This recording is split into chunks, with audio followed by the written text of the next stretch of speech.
Hello there. Good evening, good morning, good afternoon, and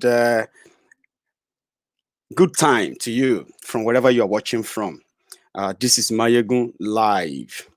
I'm still waiting for my other participants that are going to be part of this conversation. So we are having a bit of a delay, but however, I don't want to keep you waiting.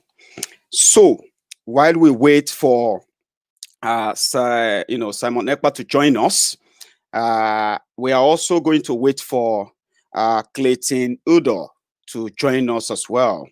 But while we wait, let me get you all ready and prepared for what we are about to discuss tonight. Just give me a moment.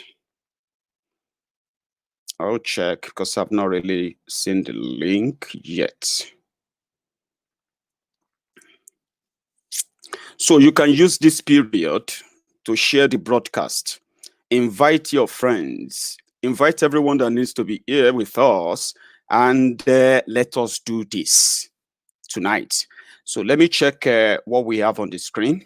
Then while we wait for our other participants to join us. So let's see.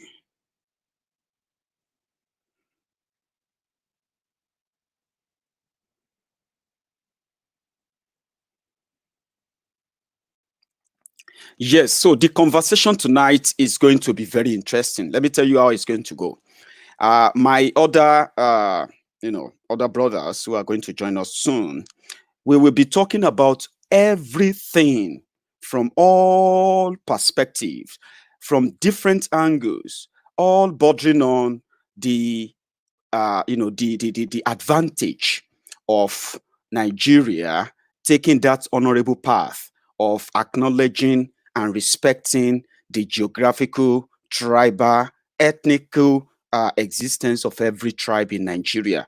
That every person, every man, every woman has the liberty, has that right to choose wherever he wants to be, he or she wants to be. It is a liberty given to us.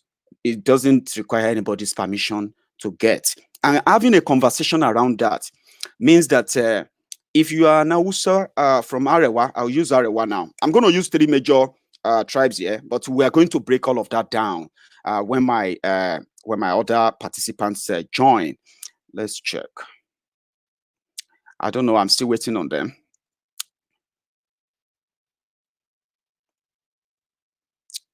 So we are going to look at it from different angles. We are going to look into the civil war in Nigeria. We are going to look into the myth, the lies about one Nigeria, the long lies that they have told from generation to generation over time. And they have managed to sustain this through the divide and rule mechanism.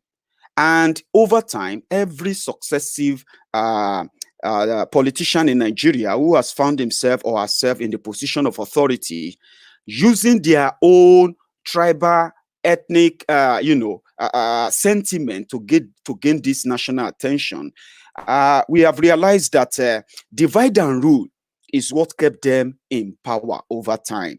And they kept saying war, war, war. And, we keep asking as well that who is going to fight the war? For who? To save what? To save Nigeria. At whose benefit? At whose expense? All of this question and the conversation, we need to begin to have them. They are very important. War is going on in Nigeria right now. Our soldiers are dying. And we all know the conspiracy around that. We all know the whole game around that as well. We will talk about that. Nigerian politicians are currently hiding the ongoing killings and war in Nigeria that has led to the death of thousands of people, and including the displacement of millions of people, properties worth billions destroyed, lives destroyed in the past 10 years. In fact, for more. There has been a particular region who has witnessed and continue to witness the racial profiling in Nigeria. So we will talk about that today. We will talk about the geographical locations in Nigeria, right? Whereby everyone will have a sense of responsibility, sense of belonging rather. Because what Nigeria did and the rulers of Nigeria. What they have succeeded in doing over time is that they have managed to push back your real identity.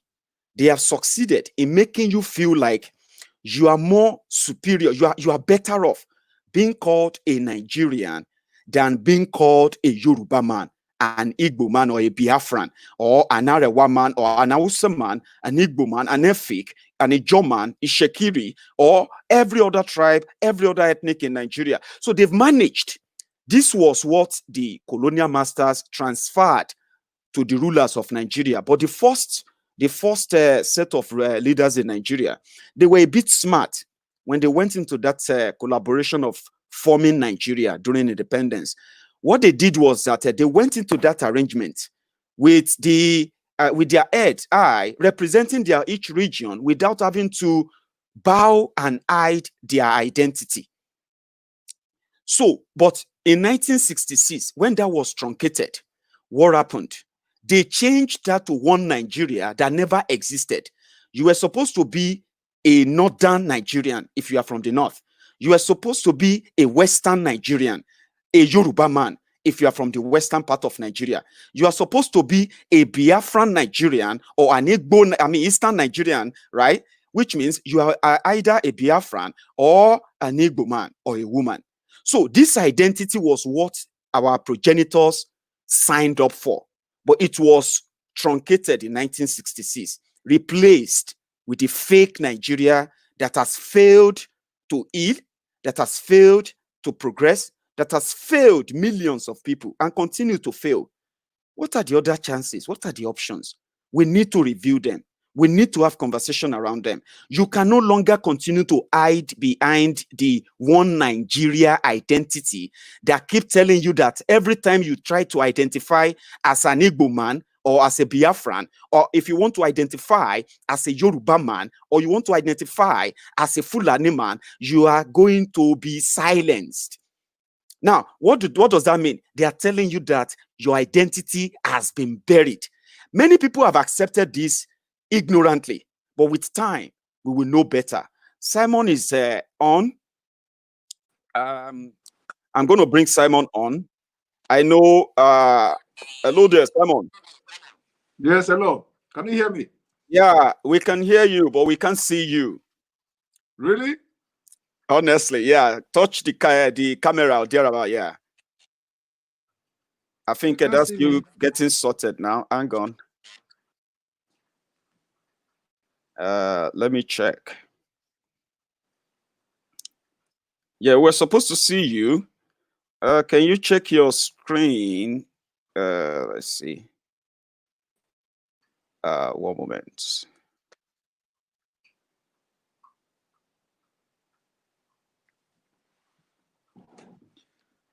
We can actually hear you, but it's just that we can't see you. Yeah, but can you see the camera on your own device there? No, it is blank. It is blank, exactly. So let's see why that. I can actually log out and log in again because maybe we should try that, should we? Yeah, let me check the setting before you join. Yeah. Let me go. Sorry about that, guys. Okay, so we will eventually get Simon Ekpa on, and we will start the conversation from there, and we'll wait on Clayton to join us as well. So we will talk about all of these things that kind of want to make you feel like talking about your identity, talking about you wanting to be identified as who you really are, other than something that is completely alien. And you have been struggling. We have been struggling a lot, right? To identify who is a Nigerian. But it seems that there is no Nigerian. Obviously, there's none. But if I say who is a Yoruba man, you will see thousands of hands, millions of hands raised. If I say who is a Biafran, you will see millions and thousands of hands raised. That tells you something. But when people tell you that, no, you are better off as a Nigerian, and you are in that mess, we need to talk about it. That's why I call this program tonight a conversation, whereby from everyone's angle, let us reason together and maybe let us sieve facts from fiction. You're so welcome, Simon, for joining me tonight. Thank you very much. Thank you very much. You've been doing very, very well. Thank you very much. It's a great pleasure seeing you. And as we wait on Clayton as well, do you have one or two things you might actually want to say? Because they've been waiting. So I know everyone is on now. Yes, actually, people must understand that what we are doing now is something that Awolowo, is something that Zeke, is something that Ahmadu Bello have done in their days. So the only thing is that we are more refined than them. Today we are living in a global village. During the time of Awolowo, Bello and Zeke Iwe, the world were not a global village. So we can now, the difference we have today is that we have access to the internet. The information are widely shared. People can read the opinion and read their view being heard and all that. So in those days, when Nigeria were amalgamated in 1914, there were nothing like consultation. Nobody were carried along, just like what our reverend brothers in Biafra land are shouting today. You know, some of them feel they are not being carried along, even though we are feeling that we are trying our best. You cannot wait everybody to come and carry you along. But anyway, so what we are trying to do is to change the fraud that the British people committed in 1914, which has, as a matter of fact, expired. This Nigeria amalgamation of 1914 has expired after 100 years. And the Fulani today, they continue to use intimidation, they continue to use terrorism, they continue to use all manner of, systematic compelling divide people and rule and order to stick to one Nigeria. So someone somewhere have to take the horn by the bull, by the horn. Somebody else somewhere have to start to agitate for the freedom. Apart from the fact that when you check about the history of every country have those who have sacrificed everything to bring independence. So what we're doing is not different. Everybody have come to understand that Nigeria is not working, and Nigeria will never work again. It can never work. Nigeria has become irredeemable. I think we all have come to terms with that. There's nobody in Nigeria today, including the politicians, that will look at Nigeria and say, yes, this is the Nigeria they prayed for, or this is Nigeria they want to be in. So we all know that Nigeria is not working. Yeah, that's exactly why we are having this conversation. You know what I mean now? Because the lie out there is that when you see people who want to be passionate about Nigeria, they will tell you that we all need to work together. We all need to do this and do that. But we ask, it's been 60 years that this same set of people using the same set of style to lead a country. Now, if the country is working, the agitation will never be this massive in the first place, right? But if we all agree that Nigeria is not working, then look at the country they left in 60 years. It means whatever style, whatever procedure they are using has failed. We are more divided. But we will continue now. Simon, Clayton has joined us, and I'm going to bring him on too. So we have the trio. Hello there, Clayton, sir. Yes, sir. Can you hear me? Clear, loud and clear. All right. Amazing. First of all, I want to thank my brother. I want to thank you for bringing me on the show. I also want to thank the ambassador himself, Simon Ekpa. He's here. Yes, my brother. I am so excited to see you. I'm just so happy to see you. And as he's saying right now, we are here to talk about the whole issue pertaining to the fact that Nigeria has failed. Nigeria is a failed state. It's the zoo at this point. We're actually not even talking about the issue of that it has failed as that the protocols and the organization of the government failed. We're talking about horror at this stage. We're at the stage of horror. We're talking about a president who is not a president. We don't know what is sitting in Aso Rock. We're talking about a country where the vice president doesn't exist. We don't know where he is at. We're talking about a horror that is existing, that is based on greed, that is of a demonic level. Because at this point in Nigeria, you see here, this is not even an issue of this is based on the laws of economics. A country cannot exist in a situation where one demographic is interested in sucking all the money involved in just one resource. And they're so bent on sucking this money from this resource that no diversification, nothing, to the point that they've run the economy into the ground. Between the years 2014 to the point right now that we are in, more than 400 billion US dollars has disappeared in the Nigerian economy into thin air. The judiciary is totally defeated. I'm talking about a situation where everybody, the law of bigmanism is so big that nobody can be called to court to question what is going on. The present president in question came in not based on the issue of that he came to fight corruption, but he came to get his own share of the so-called national cake that is non-existent. As of even today, as we're speaking, Nigeria is now thriving on loans. A country that has pumped oil for 65 years, the best variation of oil in history, sweet naphtha, that had the highest quota in OPEC, is now a country living on loans. We're talking about a country right now that needs loans to complete its budget. We're talking about a country that even the loans it's taking is even delinquent loans. These loans are predatory in nature.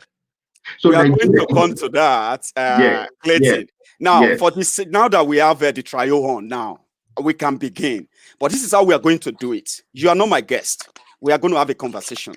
You're going to ask me questions from you. You would, you may present. You will present your own, side of a point because I'll have them listed.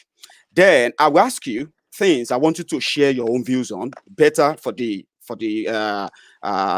benefit of our viewers.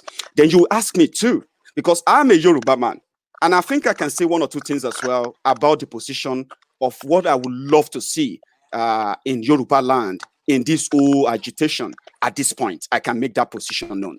Now, from your part's side, it's just going to be a wider opportunity for our people now to see the whole picture from different perspectives. Now they will have more informed opportunity to make a reformed decision. That's what we're going to do tonight. So I will start with Simon, and we are going to start about the issue of how it came to be. And tonight we are going to speak a lot about the civil war. That is the honorable name they gave to the program, and the genocidal action of the criminals that hijacked Nigeria in 1966. They called it civil war. It's a civil name, but it's actually an evil act that every Nigerian should be wary of and should be aware of. And we'll get to that. We'll take it on to how much Nigerians are missing in division, as divided as we are. I'm a Igbo, you are Yoruba, I'm for Biafra, you are my enemy, this and that. Meanwhile, the representatives who represent each tribe from Nigeria right now, they don't even deal based on this tribal stuff. We're going to go there and make people see detailed, reasons why everyone should begin to have conversation around disintegration. And from there, we will spend an hour and a half. So I'm very, very happy to have you guys on. And let's make it fun and then very, very educative for our viewers. More people are going to join, and I know. So I'll start with Simon. Let's start from when the whole thing started going wrong. Because I will speak it, Simon, oh, sorry. So I will see it from the Awolowo's role, the Yoruba leader's role. But I want to see, what do you make of how things goes wrong, how things began going wrong, that we began seeing that we were never meant to be together before the Civil War. Let's start with Simon. Yes, Mr. Maiyegun General, thank you for this opportunity. Thank you. Yes, the issue of why. Sorry, we're having I think we're having a network issue there. So, Simon, we've lost you. Yeah, right. I think, yeah, you're back, but we can't see you. So I will let Clayton speak while you sort that out, Simon. Yeah, you sort that out. I will let Clayton speak on now. Yeah, Clayton. So where do you think the whole thing began going wrong? Yeah, we can hear you, but we can't see you. So I will give you time to fix that. I will now let Clayton speak on. Can you hear me? Yes, we can, but we can't see you. Hello? Sorry about that. We can hear you, but we can't see you. Right, Clayton, you can speak on, okay? I will take care of Simon there. You go on, please. Okay. In the beginning of the whole story, let us look at the story starts long before we even had Nigeria created. The truth of the matter is that the British, when they came, they didn't come to do us any good. The British Empire was about the sacking and looting of colonies. That is what happened. And the British, to be able to sack and loot the colonies and to sack and loot civilizations, they had to first of all prove that the civilizations that were already there did not exist. So one of the biggest things that we had as a problem was that there were already kingdoms, like the Oyo Kingdom, like the Benin Kingdom, like the Arochukwu Confederacy. There were already kingdoms like the Kanem-Bornu aspect, which is and these areas had already, through maybe war and through negotiation, had their boundaries well defined.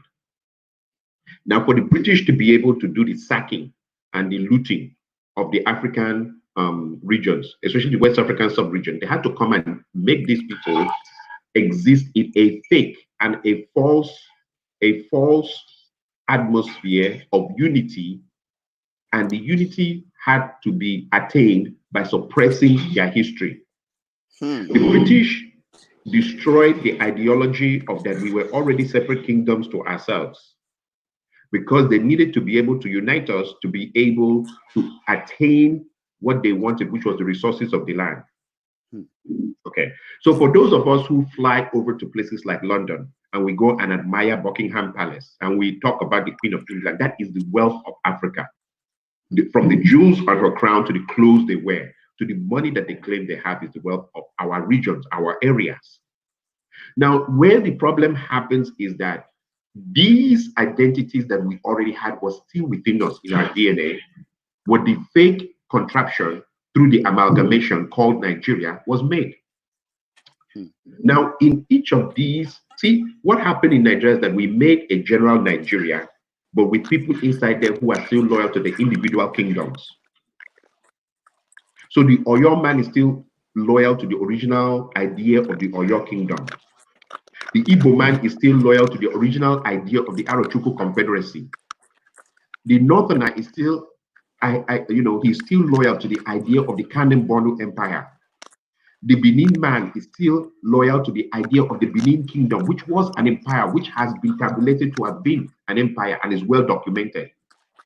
When the British arrived, they had to have contact with all these different empires before they now went and formulated a plan to destroy the identities of these empires and create this whole country.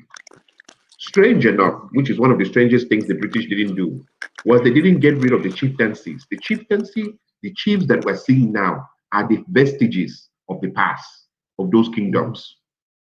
When you see the Oni of Ife, he represents a kingdom that once existed, that ruled onto itself, that was autonomous. When you see the Oba of Benin, he represents a kingdom that was autonomous. When you see the Sultan of Sokoto or whatever emirs that they claim they have, they represent kingdoms that were autonomous unto them. Those kingdoms, we are still suffering from the last vestiges of those kingdoms, which the British deceived us and said that we'll be united as one Nigeria. We're not. We still are trying to be Nigerians while loyal to our individual ancient kingdoms that we originally belonged to. And it has failed. Taking a wrong identity and working about with that wrong identity. Yes. So now this experiment that the British left us with has failed. It has failed. It has failed. Because in the end of the story, it would have been better if they had left us with the identities we've had in the ancient times. These problems that we're having now would not have existed. Let me take on Simon. Let me take on Simon. And what I left out from the information I passed earlier is this. You know, when you are presenting your position and you're about to round up, you can pass it on. Oh, Maiyegun, what do you think? can pass it on like that. That's how we go around now. Okay. So Simon, he's told us a bit of a far, historical background of how things were wrong. And I seem to be very much fascinated by that, because it's more like detail and factual than saying we have been walking about with wrong identity. We all kind of feel attached to our tribes, to our regions rather, and more than how we are attached to Nigeria. And most of the time, we are made to believe that we needed to always walk about as Nigerians, loyal Nigerians, whatever anything, just accept that you are Nigerian. So this is wrong. What do you make of that, Simon? Because I know you've spoken a lot about that many times in your series. But yeah, let's hear it on the diary. Yes, actually, thank you very much. I was about to talk before the agent just started disturbing my phone, because they're targeting me these days. So the point is that nobody is a Nigerian. Nobody is a Nigerian. We must first of all admit this fact that nobody is a Nigerian. Nigeria is a name given to a geographical place somewhere there in West Africa by forcibly bringing three major tribes together. And when we talk about tribe, in those tribes, you have different ethnic groups. Most of the major tribe, you have different ethnic groups that made up that tribe. So that tribe now forcibly come together for the interest of the people who were creating the country. You understand? It was not for the interest of Oduduwa, which are Yorubas. It was not for the interest of Biafra, which has also a different ethnic group. Nationalities. Or a different ethnic group. It is also not for the interest of the Arewa. Somehow, it was for the interest of the section of Arewa, not the whole of Arewa Republic. Or if we may use the word republic, they were never republic. But we can use the word republic. But so it was for the interest of a section of that, the one that's supposed to make up Arewa. And I want to make it very clear today that when the British, actually this is the first time I'm going to make this input. When the British was creating this artificial Nigeria, they did not create Nigeria with clean eye. What I mean with clean eye is that they did not create Nigeria with their senses. This is because when the white men, when they came to the region you call Nigeria today, they recognized the power of a Fulani man. They recognized the black power of a Fulani man. The white man in 1914 recognized the fact that every average Fulani man have always had charm on him. They are the only tribe before the amalgamation of Nigeria.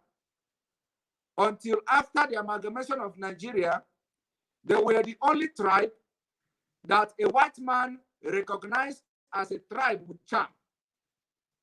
And people should pay attention to this. When we accuse the British, yes, we accuse them because it was through them you have the Nigeria amalgamation. It was through them you have the independence. But those things did not happen with clear eye.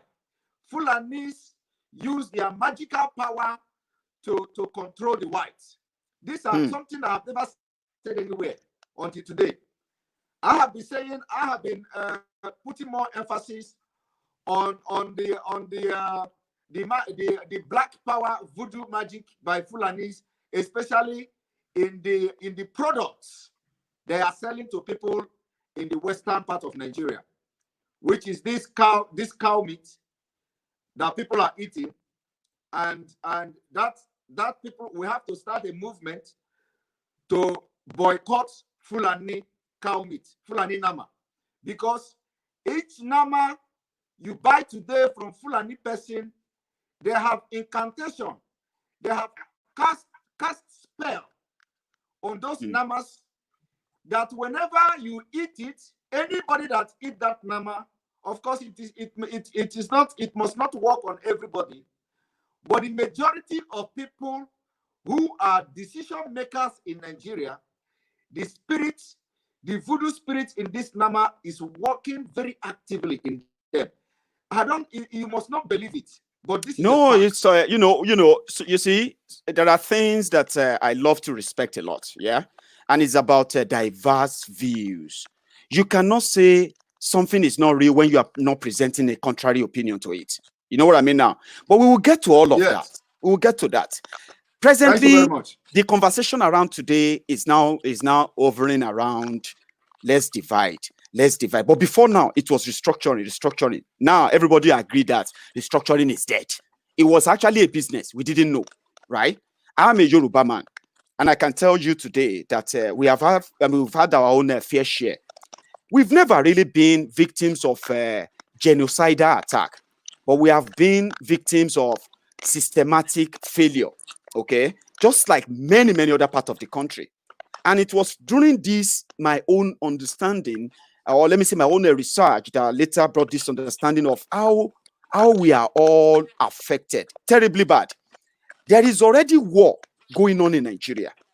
And every time you try to paint the picture of how deep the intention of those behind this whole thing are, people tend to see us as alarmists. Meanwhile, they see us as alarmists. People want to cause war. People want to break down Nigeria. People want to see people killed. But guess what? Right now, I'm a Yoruba man. In Yoruba land, southwest Nigeria, and I believe it's actually in the entire southern part of Nigeria, where we have the Biafrans too. We have the killer squad. They are state-sponsored. The police, the SARS, and many of them. They are killing our youth in droves, right? In the northern part of the country, where people believe they have the power, they control the country, they can do what they like. The death is also, the bodies are piling up. People are not protected. Hunger and all this division, right? But if you tell them that, listen, the intention of those leading you is not to protect you, is not to keep you together. If you die, you die. Now, if you end up dividing Nigeria along regional line, tribal line, or however it's going to work out, right? Where people can limit this big problem, this big headache, Nigeria, right? Everybody can go and deal with their own problem individually. They see us as the enemies, but they don't see those who can protect them as the real people who are already breaking up Nigeria.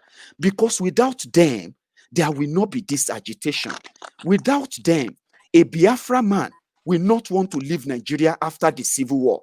If those who kept Nigeria since then had honestly, sincerely agreed that they made the mistake for killing over 5 million people, mostly civilians, right? And began the process of healing, national healing, an Igbo man will not feel endangered in any part of Nigeria, right? And that leads to the point that it is the failure of those who are currently leading Nigeria.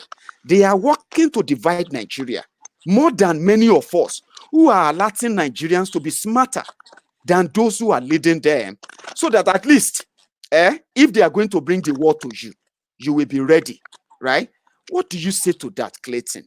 They see you and I as people that should be arrested because we want to divide Nigeria, but those who are supervising the slaughtering, the killing, the displacement, the poverty, and the destruction of the entire fabric of Nigeria, Nigerians are not seeing them as that.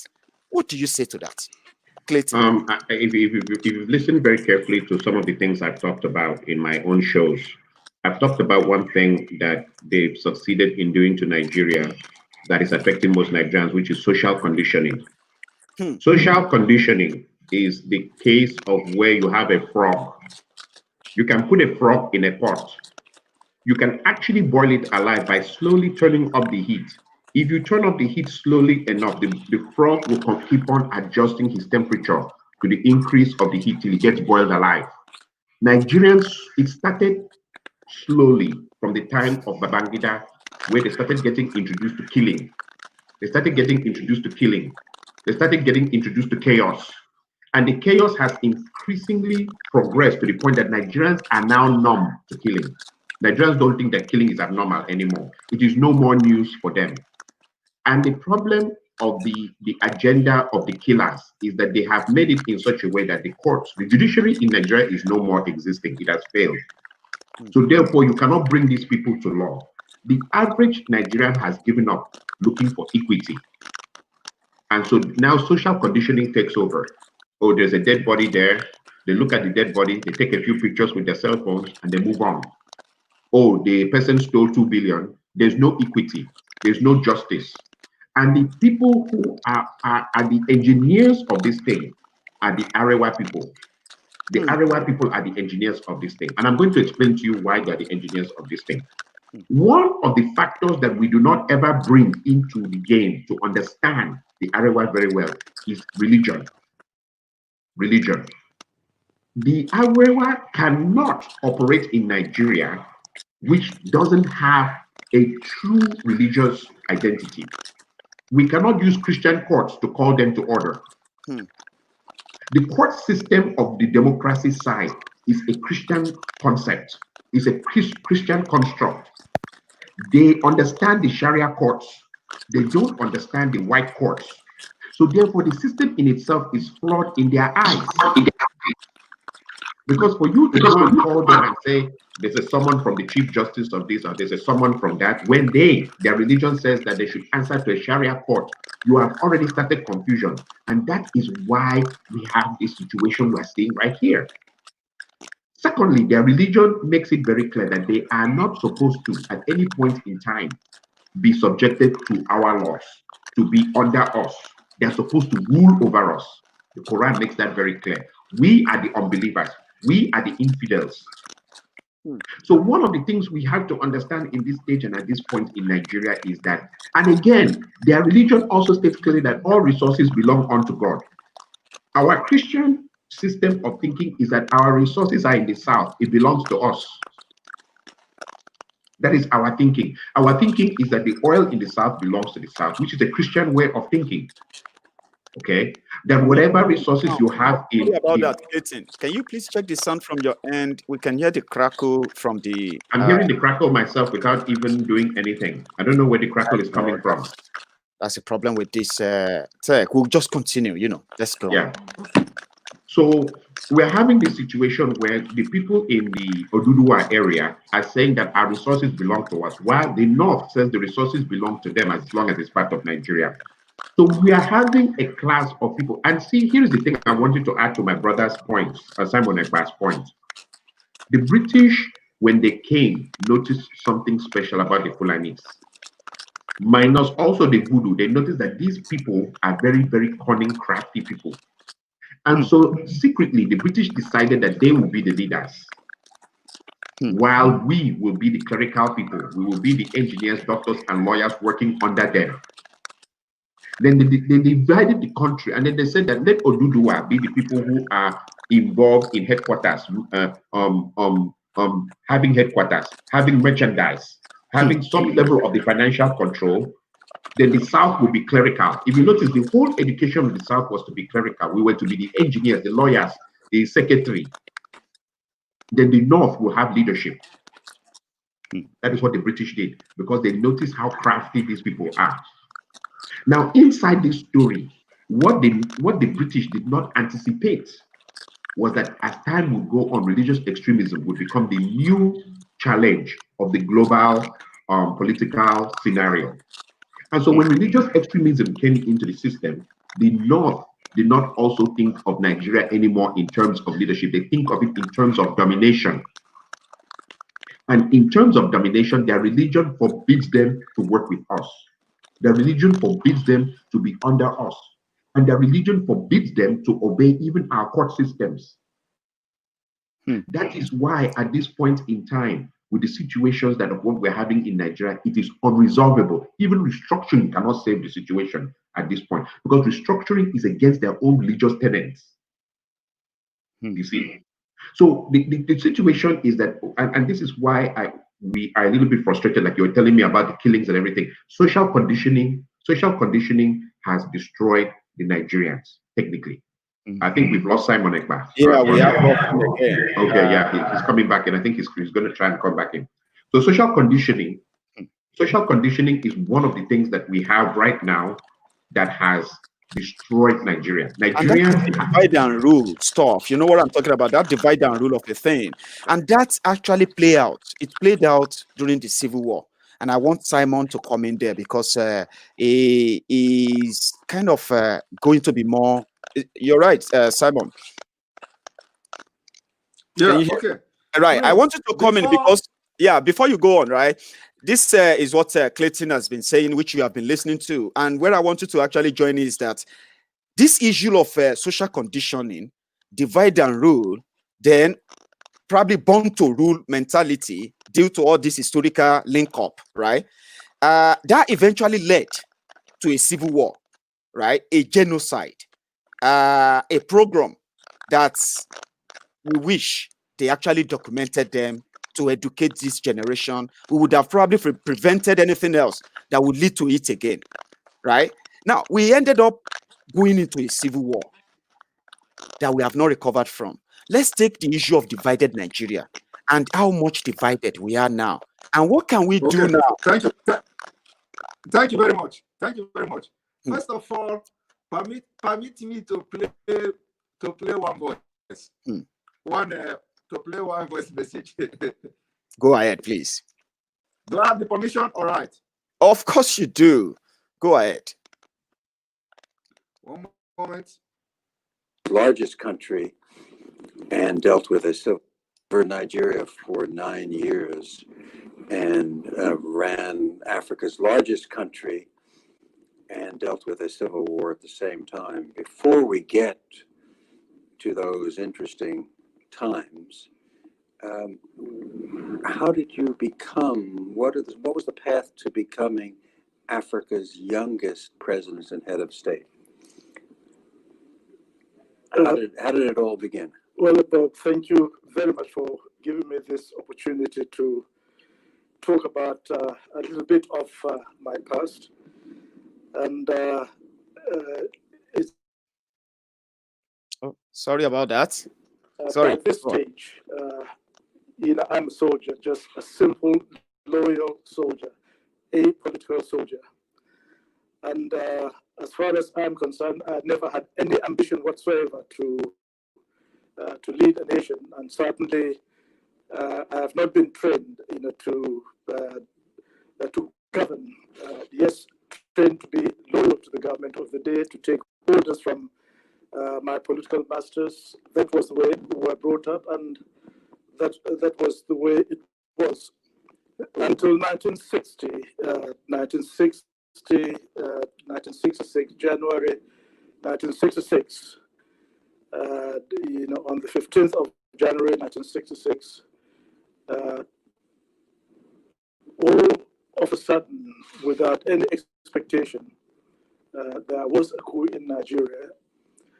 Now, prior to that, I think it may be interesting to know, I was on my way back from a Joint Services Staff College in Britain. And on my way back on board the ship, I don't know why. I think when a lot of people knew that I was a soldier, they kept on asking me, "Do you think that a coup would take place in Nigeria?" And I said, "A coup? Impossible. It is not going to happen. It cannot be. We are an apolitical army, and the relationship between us and between senior and junior officers is on such good terms that such a thing could not happen. Okay, let me stop it there. Thank you very much. The reason I played this voice, you just listened to General Gowon. That was the voice of General Gowon. General Gowon in this interview admitted that he was not trained to be a leader. As a military man, he was not trained to be a leader. He was only trained to be loyal to the government and to the military. Did you all get that part? We did. Fine.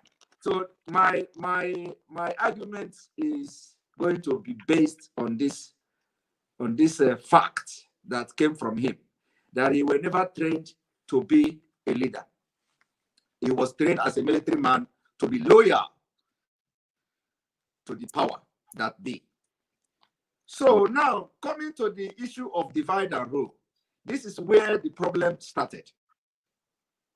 The problem started in the sense that during the time when, prior to this Biafra or Nigeria civil war, as you may call it, there has been always this mentality of military power.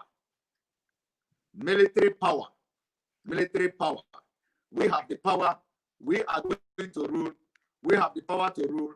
And they continue to rule Nigeria without leadership qualities. Like he admitted here. Without leadership qualities. And those who were actually trained or who had high rank officers that had the opportunity to rule Nigeria each time military comes in happens to be the Fulanis with little or no education at all other than military training, which were not in the actual sense a leadership training. That was the reason why after the Biafra war, I want to jump now. Let me jump from Biafra war to 1980, to 1983, when this man called Buhari planned the coup and he took over the government. Without leadership qualities, he was not trained to be a leader. Do you understand the problem? When he came in, he first of all, he disorganized everything that ordinarily people who have undergone leadership training put in place. He brought in hunger in Nigeria to the extent that nobody were able to bear the hunger anymore, just like what you are having now. Exactly. Because of there is no leadership quality. That he went to Nigeria Army School, he went to training in America. It has nothing to do with leadership. It has nothing to do with how the economy of the country is run. Nothing, absolutely nothing. Now, let me fast forward to 2015, because if we are going to be telling this story, it is going to take a lot of time. That's right. So, but I'm starting with the point because of the present government we are now. So we have to be fast forwarding. And don't forget them using the same tool of that divide and rule too. I would love to hear your side of it. Yes. Go on. Exactly. So now, fast forward to 2015. Nigerians were presented with somebody who have no leadership skills. From the military, like this General Gowon rightfully said here. He said he was never trained to be a leader, that he was trained as a military man to obey and to be loyal to the government. And I am suggesting everybody should go and listen to this. I'm going to play it this evening. I'm going to talk on this issue this evening after this our program on my live broadcast. So now, this man Buhari, when he was alive, because we believe that he's dead, And it is left for the federal government of Nigeria to come and prove otherwise by organizing a live conference, a live broadcast where journalists will be allowed to ask questions and he will respond. That is the only way to prove that he is Buhari. But for now, so long as they continue to hide him, we will continue to believe that he is dead. So now, that man came in 2015, and the first thing he did was to divide Nigeria into 97 and 5%, which is not possible in mathematics. It's absolutely wrong.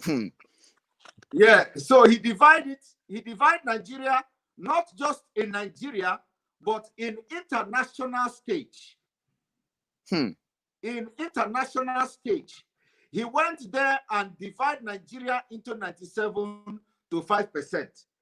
Unfortunately to him, today, I don't think he have any more 97% with him. From 2015 to now. I don't think so too. So now, after that, this man is yet to apologize to Nigeria, to Nigerians, for dividing Nigeria in 2015 after the election. With that utterance alone. After that, he did not only divide Nigeria in international stage. He started by demonstrating the division of Nigeria he meant by his appointment. Because of lack of leadership qualities, that he was a general in Nigeria army is not a guarantee. It's not also a criteria to be a leader. It's not. Gowon, General Gowon is more sound, more brilliant, more red than Buhari himself. But even as smart and brilliant and well-read as General Gowon, he did not see himself to have the quality of a leader. But because he was a trained military man without any other skills than to be loyal to the government of Nigeria, which he demonstrated even to the point of killing millions of Biafrans through starvation.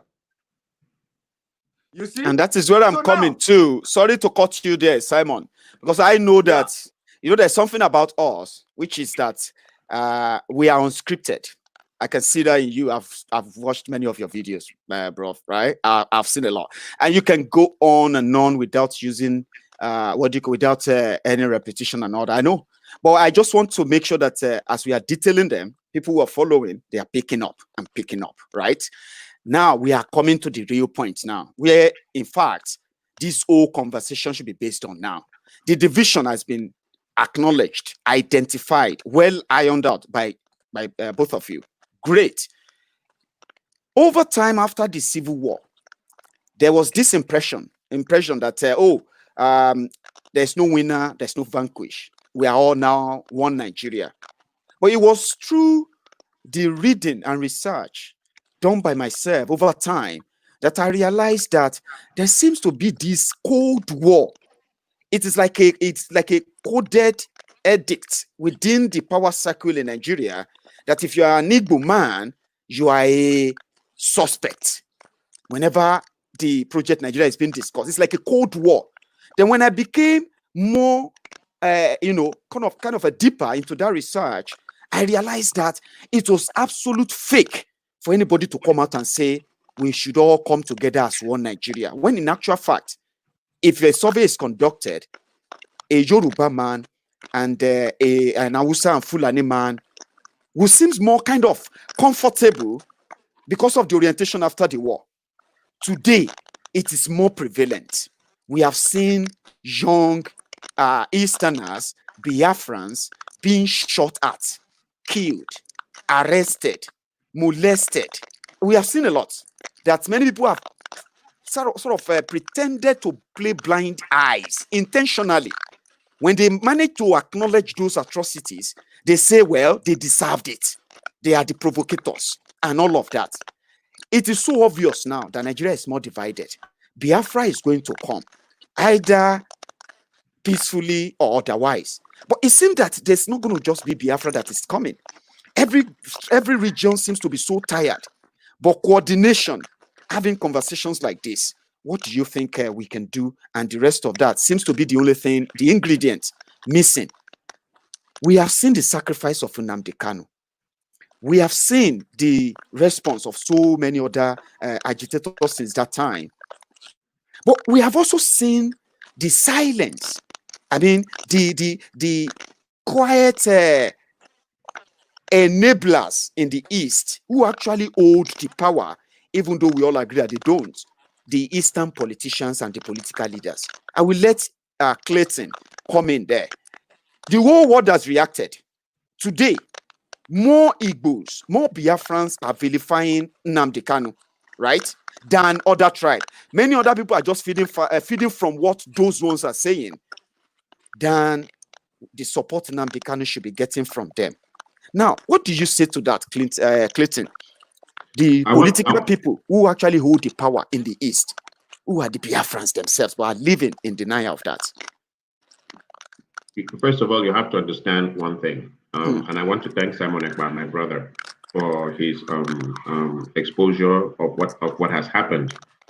There's another aspect that I think we have to understand, and that is that even after independence, we discovered after some time that Britain and the Western civilization were the sponsors of the coups that kept on coming. Series of coups that kept on coming. It was really about a situation that was a general condition we had in Africa, where if the government came in and was not loyal to the former colonialists, because the former colonialists never took their hands off Africa. France never took its hands off Africa. Britain never took its hands off Africa, even though they claimed they gave us independence. You still had to have leaders who were still paying tithes, and allow me to use that language, tithes, to these Western civilizations, copious sums of money. And if you didn't do that, then these coups and all these things happened. Now, awareness has come. People are beginning to tell the Western civilizations that you guys should truly hands off everything. But there have been people who over time have been very comfortable being the servants of these shadow governments, these proxy leaders representing Britain in Nigeria, proxy leaders representing France in Francophone countries. They become, and the Arewa are the people who have been very, very comfortable being like that. And so because they are comfortable being like that, they have gone into a political game of attrition. Now, here is where the game of attrition has affected the South. The South, because of lack of knowledge of history and lack of knowledge of man, know thyself, and not knowing that the structure that they are under is by design, and now looking towards individual, selfish, greedy survival systems, survival techniques. So the average, let us take, for example, now from the example you're talking about, the average governor in Abia State, the average governor in Imo State, the average governor in Enugu, the average governor in Abonye, the average governor in Anambra is thinking about his own personal survival within this system. You see, he's thinking of his own personal survival. He is not thinking at this point of the long term. He's not thinking of the long term. And please know very carefully that also the British by design gave us educational systems that did not train us to think on long term. It didn't give us educational systems that trained us on research. It didn't give us educational systems that trained us on analytical thinking. And it didn't give us educational systems that make us to see things from a long term. Case in point, China creates the economy in 50-year intervals. So China is calculating the economy in 50-year intervals. The United States, if you go into the United States, calculates its economy in 8-year intervals. Africans are the only ones who think about today and now. They're not thinking on the long term. Because when you think on the long term, even if a good deal is brought to you, but you see the long-term effects of a good deal, you can reject it. You see what I'm trying to say? So the Southeastern leaders at this point, because of lack of knowledge of analytical thinking, because one thing is, you see, my brother Simon Ekpa talked about the North not being trained to be leaders. Our own problem is we're not trained to be analytical thinkers, the South. The South are not analytical thinkers. The South live for the day, for the moment. So because of this problem, deals that come before the South can look good today and they accept it today. Meanwhile, the long-term effects may be to the disadvantage of the people. Yes. So the situation is, because when there's analytical thinking, look at what the problem me and people like Simon Ekpa, my brother Simon Ekpa has had.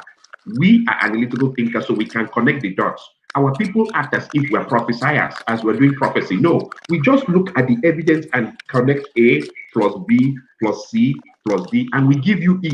Say this is what is going to happen. Our people wonder, how did they do this? Because they were not trained to be analytical. They're not trained. They wonder, how do we know these things? How do we know there's going to be an attack? We tell them, look at what is going on. Look at what is happening.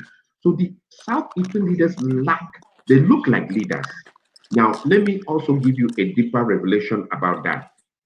The deeper revelation is that when they say PDP and APC is designed, PDP and APC, the political parties, are designed not for analytical thinking. It's designed to give the Southeastern people a kind of semblance of leadership, but they're still under control of Arewa. It is not designed for them to sit inside there and think analytically. It's designed as part of the divide and rule tactics, the political parties. And inside there, they are supposed to sit in there and they are maneuvered by Arewa. So therefore, those who go into the political parties are not going in there to think analytically. It's forbidden. They're not going in there to think on the long term. No, they're going in there as a struggle. It's just a place where the southern people are made to struggle for crumbs, the breadcrumbs. They are hustlers.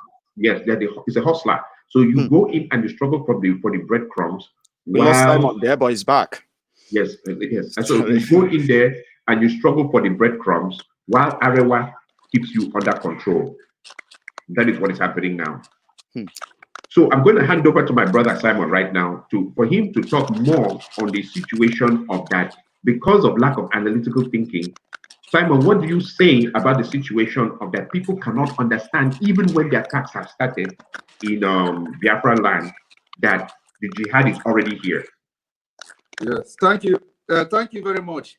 One of the problem I would say is, you remember during the war, we had this research center, research institute, where the Biafrans were manufacturing all kinds of weapons and doing research overnight, 24 hours research, how to build bomb. Even they attempted building helicopter. So why do I make reference to this? Why I make reference to this Biafra war, during the Biafra war research center, is because we don't have innovation centers in Nigeria, a workable innovation centers. If you go to each countries of the world that are doing well today, like you mentioned China economy, that they are 50 years interval and all that. It is innovative based innovation. You have to research the future. You have to research the future, make your economic plan or economic policy to compete with the future. That is not happening in Nigeria and can never happen. So you don't have this innovation. I don't know whether there are sometimes I read in the news they have a budget for innovation center or something like that. It is just in paper, if anything like that. They don't have. People who budgeted for Asuro Clinic and there is no paracetamol there. So how can you believe in any innovation nonsense? Be able to have. Sorry, sorry, you can continue, Simon. Sorry, go on. Are you people hearing me? We can hear you, but it seems that we're having a gap. But yeah, go on. Any workable country should be able to have innovation center where they pump billions to research the future. Researching the future, you have to be ahead. You have to be ahead of, you have to pick up on countries, you want to be ahead of them. Research and start to implement the futuristic policies. That when you are implementing it, people will be wondering, what is this? Before you know it, you have implemented it. And before other countries are coming in, you are on top. That is what differentiates the West from Africa. Africa, not only Nigeria, they are not innovative-based economy. We have to begin to, in Biafra, we are going to pump money into research and innovation to make sure we are innovative-based policies so that we compete with the West. We don't just have to be doing something that is working today and not for tomorrow. You understand? That is one. Two is that it always goes down to what I have said. It is African magic. It is not normal. It is not normal that you see those leaders in the Southeast. We understand, even them, they want Biafra. Believe me, every single man today in Nigeria, be him a governor, be him a senator, they all want Biafra. The only thing is that they know the brutality of this Apathetic government. And again, I want to establish the Apathetic government. I have started the campaign. What we have in Nigeria now is Apathetic regime. People have to come in terms with that. It is an Apathetic regime in Nigeria. Then we should let Simon, sorry. So can you hear me, Simon? Can you hear me? I can't hear you. You are talking. You can't.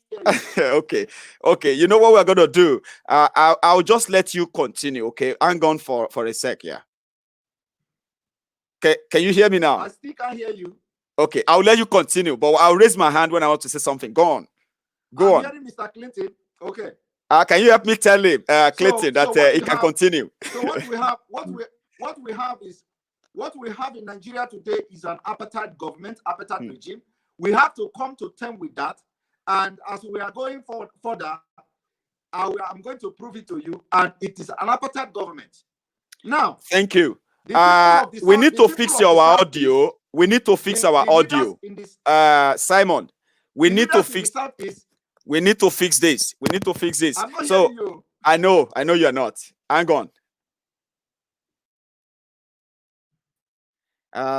Can you hear me now? Can you? No. Okay. Let me take you have to come back in. You need to come back in. Can you hear me? I can hear you, but you seem not to be hearing me. Can you? No. Okay. I'm going to take Simon out. And Simon. I can't hear you. Yeah. Come back in. I mean, come back in. Let's come out and come back Clinton, in. Can you talk? Clayton, can you let me tell him, say it to him that he should go out and come back in? Okay, he can't can hear you hear me, all. Simon? Simon, can you hear me? Can you hear me? Okay, yeah, I can hear you. I can hear you. Okay, he says that you should go out and come back in. Because we can't hear ourselves. Okay. He cannot hear you. Come back. Thank you. Okay. Thank you very much for that, Clayton. Because what I wanted to say there, in order not to keep interrupting him, was that let us start the hashtag then. That the government in Nigeria is an apathetic government, and let everyone start, sharing the hashtag on that. So I will let Simon rejoin us. It's been so hectic a bit tonight, but Clayton, thank you so much for that handover. I love the way you transferred that conversation there. Or while we wait for it's back. While we wait for Simon, I wanted to take on another thing, which is so important too. Simon, can you hear me now? Yes. Is that better? I wanted to say, yes, the moment you mentioned the apartheid, the government in Nigeria right now is an apartheid regime. I wanted to quickly chip it in here that you should have did that. Every viewer should actually put the hashtag on right now that there's no government in Nigeria but an apartheid government. Then you go ahead and break it down why you said that. So go on. Thank you. Thank you very much. Thank you very much. And I believe they have listened to you. So those watching, those of our viewers watching, go on, yeah. You should put it that what we have in Nigeria now is an apartheid government, apartheid regime. Apartheid regime is not only in South Africa, where you have the widely talked about apartheid. You have the racial apartheid regime. The racial is racially motivated. What we have in Nigeria today is tribally motivated apartheid regime. The apartheid regime, any regime that a minority controls the majority with forceful and intimidation, it becomes an apartheid. Now, in Nigeria today, the apartheid in Nigeria is even apartheid regime in Nigeria is far more worse than anything you see or happen in South Africa. Apartheid was only the minority white against the majority black, and it was actually an economic policy against the black South Africans, which deprived the black South Africans a lot of things, a lot of rights in South Africa. Today, what we have in Nigeria is an apartheid regime that the Fulani of ordinary 3 million or so, controlling about 190 million people, with intimidation, with terrorism, with harassment, with ethnic cleansing. Ethnic cleansing did not take place in South Africa as it is happening in Nigeria now. Killings for religious purpose did not take place in South Africa as it is happening in Nigeria now with the apartheid regime. There is that we are not terrorism in South Africa, even though you can call it anything, because actually there is no globally accepted definition of terrorism. You know, there are different. It's multifaceted. Yes, there is no globally acceptable definition of terrorism. So any government can pick on something and define whatever they want to be a terrorist or to be terrorism. So that is the challenges we are having globally. But the most acceptable definition of terrorism comes from America. You understand? Which I don't want to go into the definition so I don't make mistakes. But anyway, so now we have this apartheid regime that have five different terrorist groups, sponsoring 5 different terrorist groups. And these 5 different terrorist groups are the mercenaries that are being used to make sure they have effective implementation of the apartheid in Nigeria, so that no other ethnic group, no other majority group will come against them. And it is working very perfectly. In addition to these 5 different terrorist groups that they have to continue to maintain the apartheid regime, they have the Africa voodoo, which in conjunction with this intimidation, they use it to control the leaders in the Southeast, which is the reason why a lot of things will happen. You will be, apart from the corruption,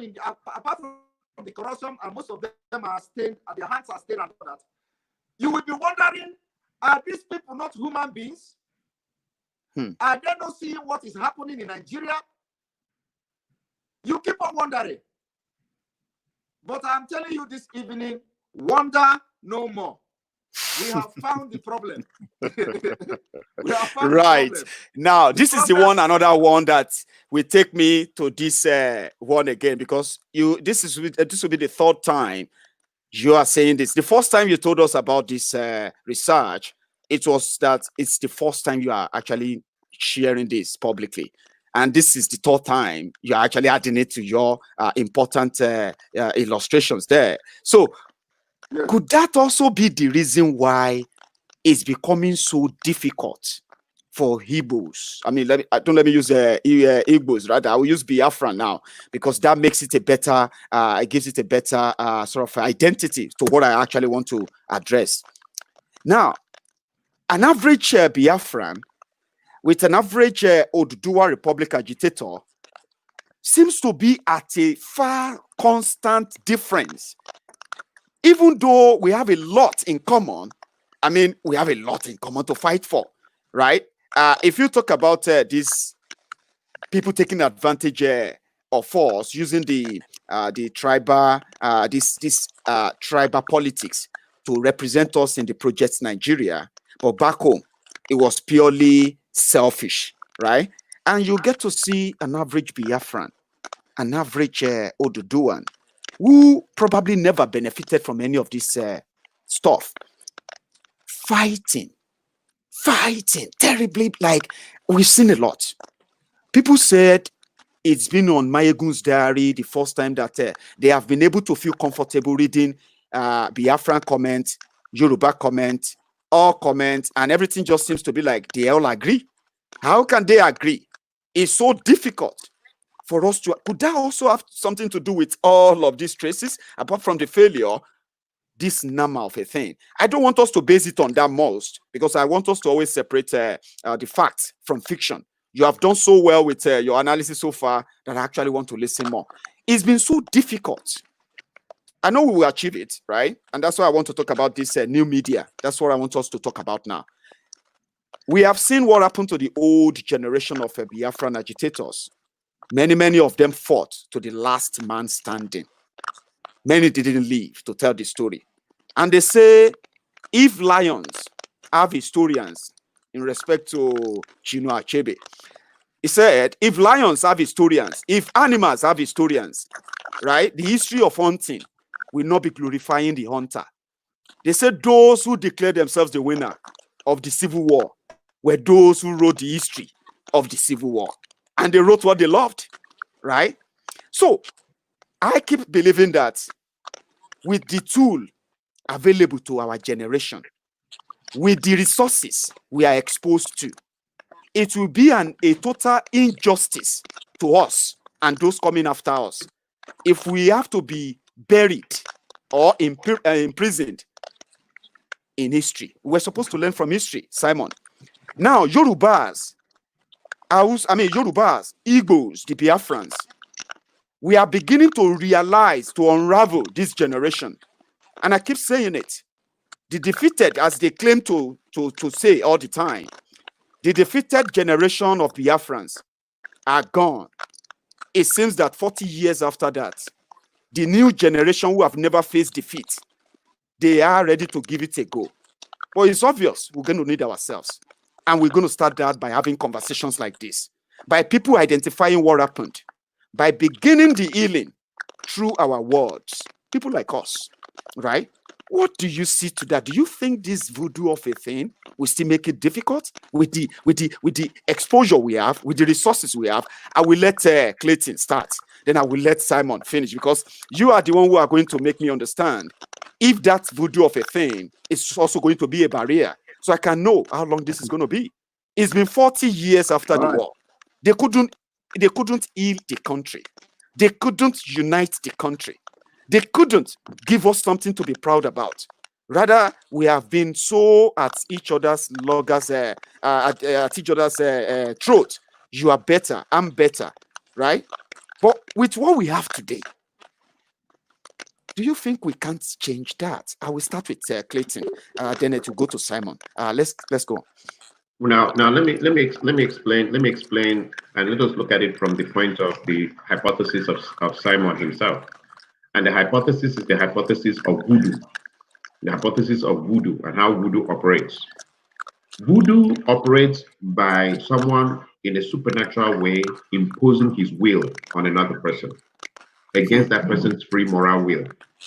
So we all have free moral will, which was given to us by our creator to do what we want to do, when we want to do it, the way we want to do it, right? And then suddenly someone comes and wants to impose his will upon you against your own will. That is witchcraft. That is voodoo, as the case may be. However, there's a rule to how voodoo operates too. And the rule to how voodoo operates is that you must agree subconsciously or consciously to the will of that person, depending upon other extenuating circumstances. Meaning you can agree that I will be governor and I'll betray my people because I want money. Then the voodoo becomes very effective. Or you can agree that I want to selfishly look after myself. Selfishly look after myself because I can only just look for myself. The fight for Nigeria is futile, is null and void. Then the voodoo works. But let us look at the situation, because these are not the first people to use voodoo. I want to let you know that there was a lot of voodoo that was involved with Osama bin Laden attacking the United States of America. There was a lot of voodoo involved there because the Americans got every indication that there was going to be an attack.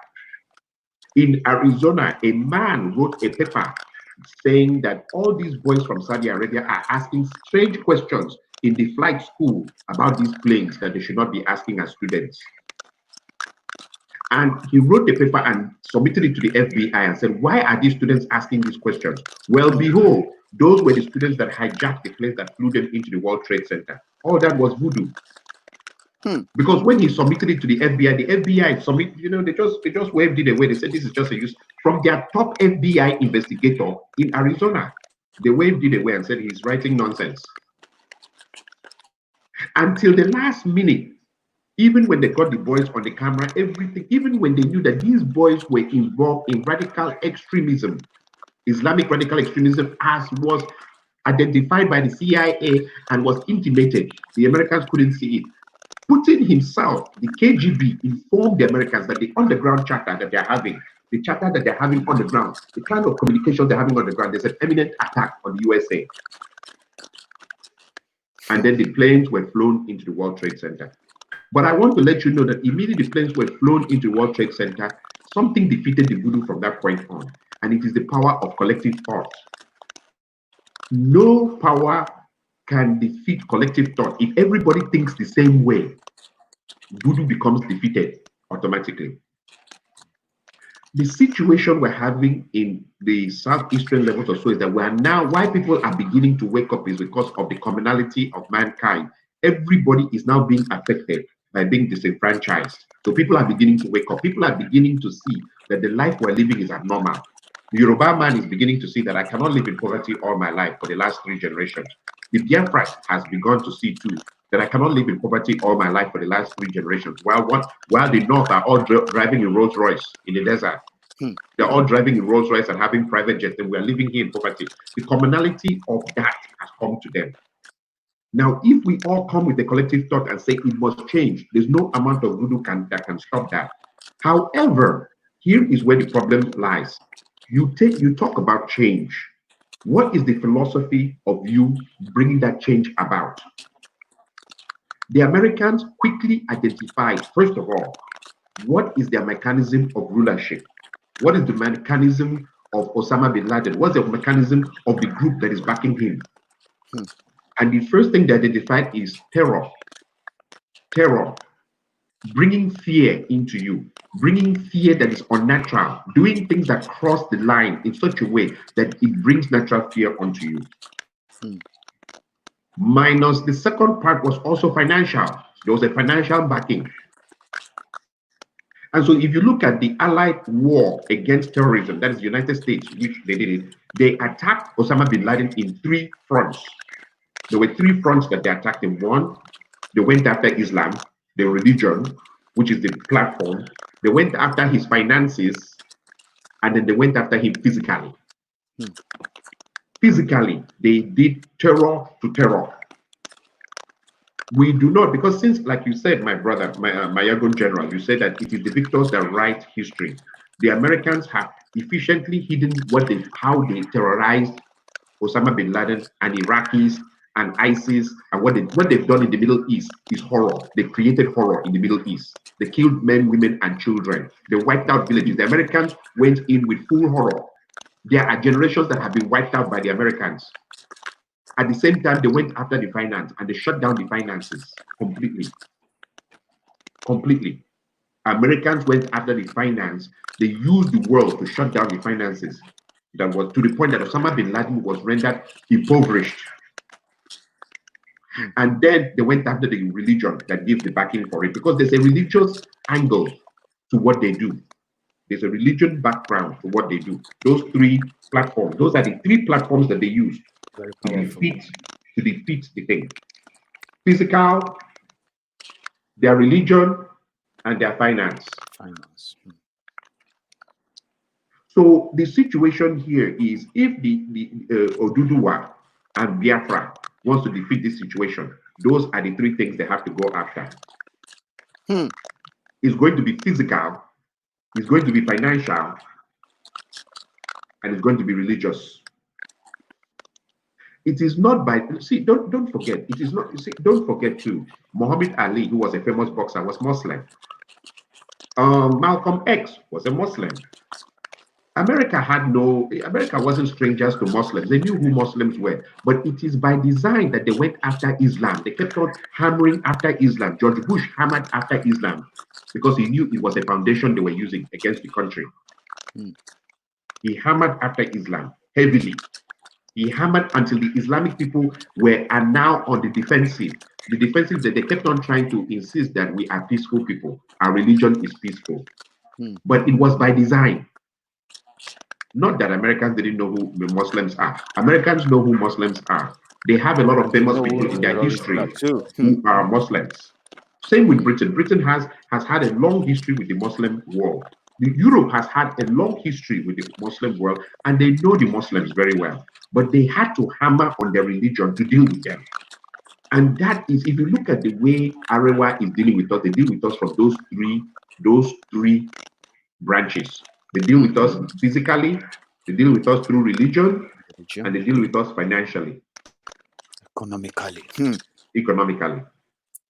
So until we have the philosophy of thought and we figure out how we're going to handle those three branches of the attack, then we will just be worried for nothing. We will be unhappy for nothing, and nothing will change. And it needs a very commonly used word. It's a very common word, but it's a true word. It needs courage. It needs bravery, what we are about to get into. Because our religion, which is one of the problems we have, which the Americans put aside for a moment, our religion demands that we pray for our enemies.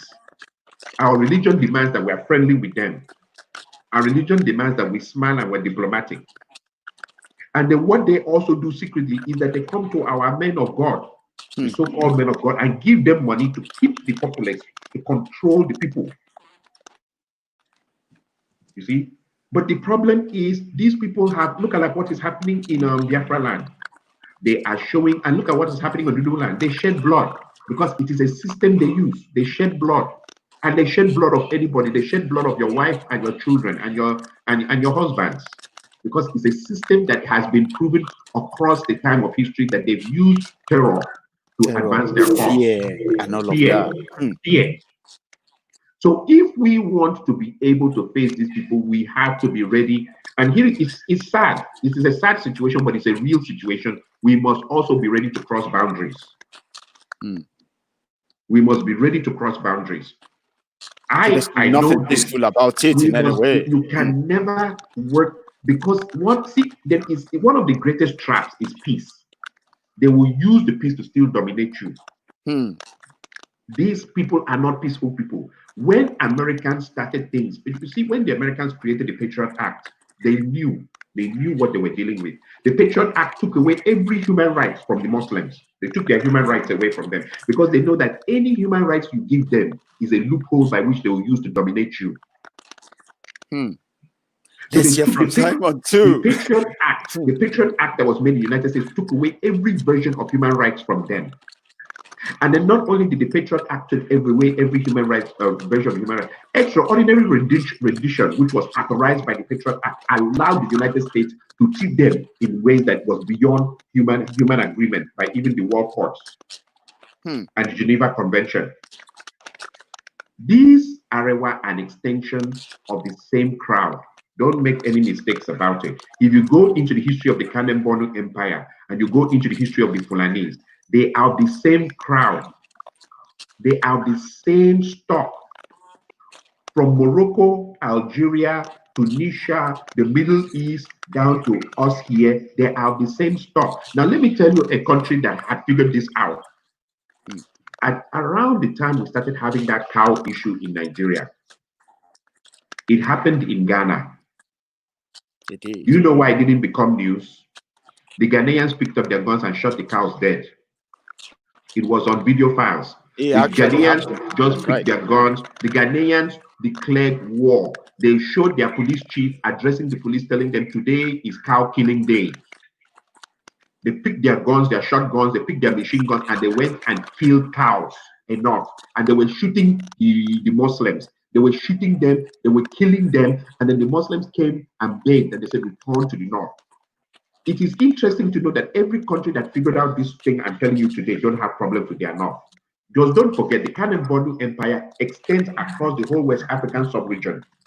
Senegal has its own houses, Ghana has its own houses, Togo has its own houses, but they don't have this problem we have because they figured this thing I'm telling you out. When the houses start, they kill them quickly.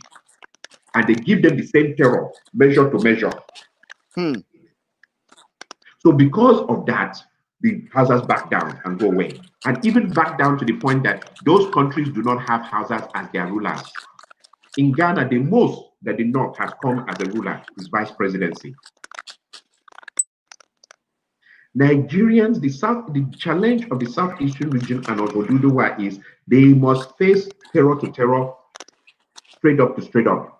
Until then, there will be no change in this thing. And they must be ready to go into financial war. It is a three-pronged war. It's a three-pronged war, financial, physical, and spiritual. And I'm going to hand over back to my brother Simon Ekpa to add his own contributions in this situation and to give me his own look and what he feels about what I've just said. Simon, Honorable, yes. It's your turn. Yes, before we round it up, we are almost there. We only have about 25 minutes left anyway, but we'll manage it. Simon, you have the floor. Thank you very much. Clayton has said all. In fact, he has just touched all. Everything has been said. Everything has been said. But there is this saying in Igbo language, in our Igbo adage. I'm not going to use Igbo. I'm going to say it in English. You know, say it in Igbo because it will make it original. Say it in Igbo to make it original. Then you will interpret to all. I mean, for us who are not Igbo. So please, let's do it that way. As in onye jeleba na ebe onye jere obodo ebe a na-eme nzukọ wee sị na ihe a chọrọ ikwu na onye ọzọ ekwuchaghị ya mana ọ bụ ezigbote nwoke means that when you, I don't know whether I have put it very correctly, but anyway. Don't worry, there's a lot that will be lost in translation. Don't worry, you go ahead. We'll catch up. Means that when you go to a place where issues are being deliberated, you cannot just stand up and say everything that you want to say. Somebody has said it, so you have to add something. Exactly, I was expecting that. You have to chip in anyway, anyhow.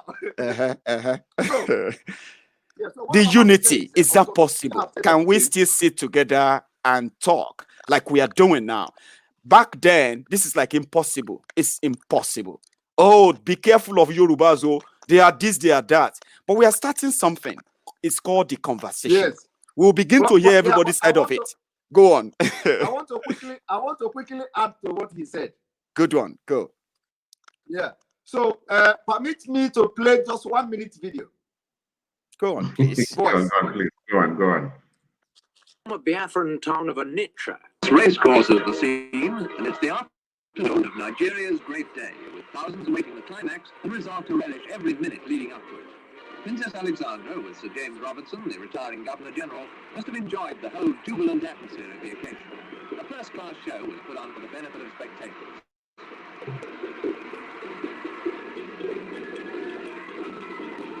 Entertainers fairly let themselves go, tumbling head over heels with delight. Celebrating, however, as we all know, can be a bit exhausting. The princess was received with yells from the kids. Her friendly charm had quickly made her very popular. It was as the representative of Her Majesty the Queen that Princess Alexandra of Kent returned in the evening. She was about to hand over Nigeria's constitution. And presently, quoting the Queen's own words, she was to wish Nigeria a great and noble future. This was the moment for which the country's leaders, in partnership with British authority, had patiently worked. The Nigerians themselves emphasized that all has been done in friendship, and that friendship will continue. Meanwhile, top-ranking Nigerians, wearing their finest robes, watched in dignified silence as the climax of Independence Day was reached. In handing over the documents to the Federal Prime Minister, Alhaji Sir Abubakar Tafawa Balewa, Her Royal Highness handed over sovereignty to a new nation. This is where the problem of Nigeria began.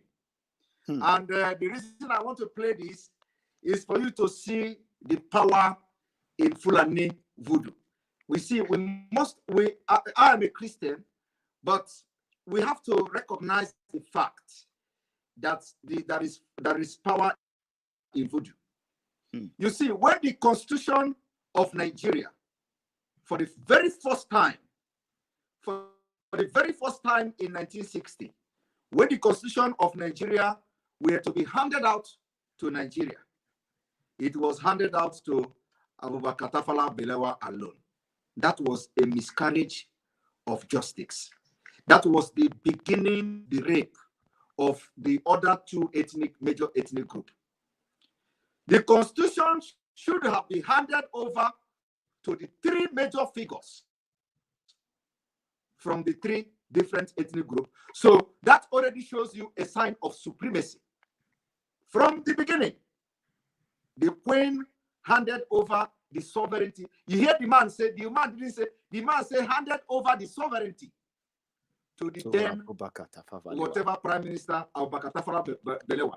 But it should have been handing over the sovereignty of this nation to these three major nations that were forcefully joined together. That did not happen.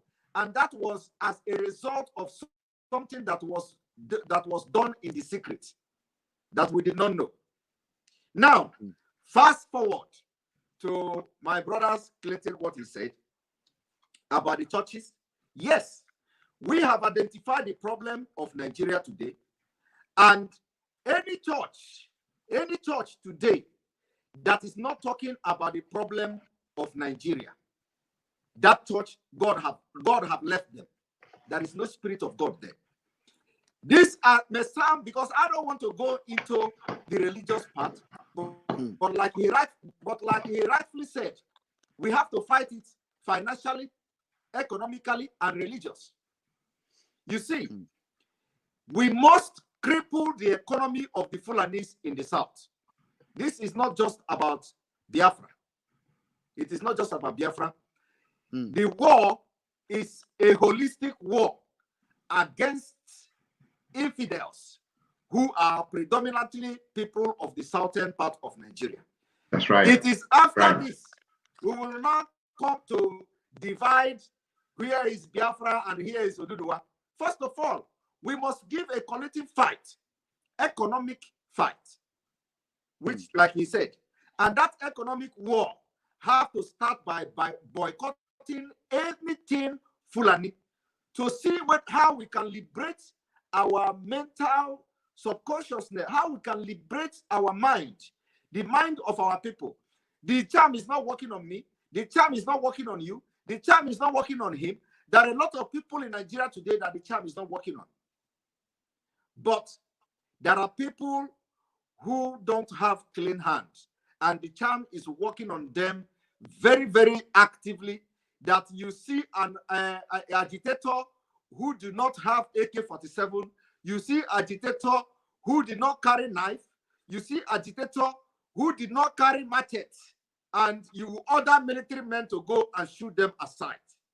And they go actually and shoot them. And after shooting them, nobody will come to talk. No politician from that particular region will come to talk. And for this reason, permit me again to play 1 more to 2 minutes video. You have the floor, Simon. Go on. You're watching Eye on Africa. I'm Rochelle Harrison-Pless. Thanks for joining us. Coming up, Nigeria at the center of a damning report from Amnesty International, the NGO accusing the country's military of killing at least 150 pro-Biafra protesters since August last year. The ongoing... You see, I don't need to play it, but just for example, this very short clip you just listening to now, killing about 150 pro-Biafra protesters, and there is no rage anywhere. It was like normal. You see that? So it is not normal.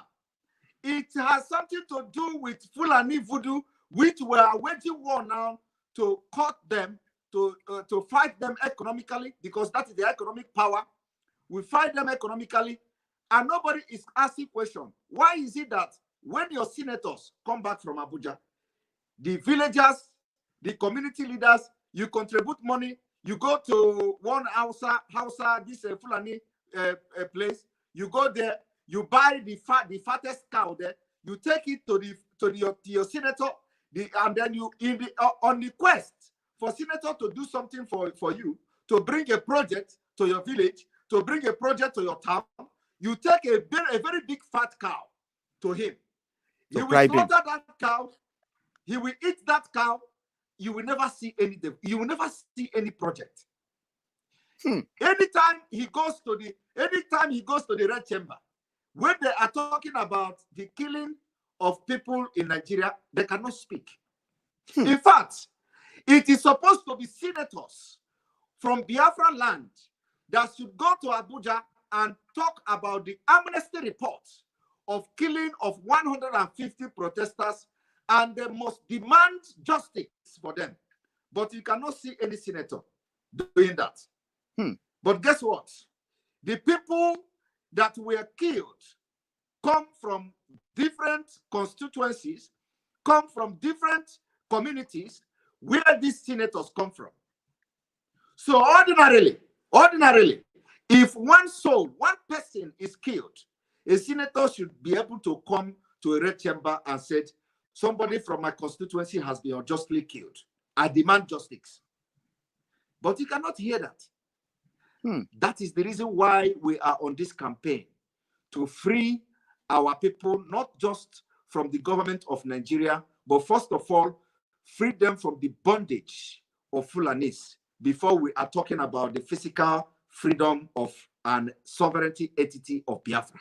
So we have to first of all free them. We don't care about our politician. Our politician can never ever support Biafra openly, so long as they continue to eat Fulani cows. That is a fact. Any day they stop eating that cow, that is the beginning of the liberation. Any day they say, today, in fact, this Fulani cow, I have to stop eating it. That means the spirit of deliverance has entered that person. The beginning of a new beginning in his life. So let me take this. Yeah, I understand, because we have just 15 minutes to go, and we're going to share it among ourselves. Okay, I'm going to say one or two things tonight. You see, it is a real great pleasure to have you guys on tonight, and we have to give a big thanks to Jocelyn, who actually made this happen. I don't know how powerful that lady is. She was able to pull you giants out of your different, your different comfort zones. And here we are, to the advantage of our listeners, combined viewers from different platforms. It's great. And I personally thank you guys for making this happen, okay? I'm a Yoruba man. Thank you very much. And people have said I am detribalized Nigerian. That's a lie. I am a Yoruba man and a Jebu man. You see, part of the lies I've discovered as a young man is that I don't see an Igbo man as my enemy or a rival. I don't see an Hausa man or a Fulani man as my rival. And this is why I see why I think like that. I realize that Nigeria is so fake that people have taken sides and they have buried their own real identities. And in the process of defending that fake Nigeria, they've lost their identity completely. But when you sit them down and ask them to tell you about Nigeria, they would have nothing to say. Most of those that will tell you about Nigeria will begin to refer back to those identical successes from their different tribes. You will hear this one, it will tell you, we Igbos are the greatest people. Let me tell you something. Do you know about this? Do you know about that person? But when you tell him, listen, you are still a Nigerian. If you are this proud as an Igbo man, why can't you be a Biafran? No, Biafra is rubbish and that. Same thing happens to your Yoruba man. So I then started a campaign, a solo campaign. Many people have mistaken that for, oh, maybe Maiyegun is a freedom fighter. I am not a freedom fighter. I am just this guy who will always speak out when he has to. And I always back honest and genuine people who are doing right things as well. But from my own angle, I kept asking, why is this so difficult that we in this generation, with the access we have to information, these things we never learned them from schools. We know how destroyed our education system is in Nigeria, not just in Yoruba land, even in Igbo land. We all know all of these things, right? Now, if we want to tackle it, we must begin to have a conversation around it. We must begin to unlearn what we have been told.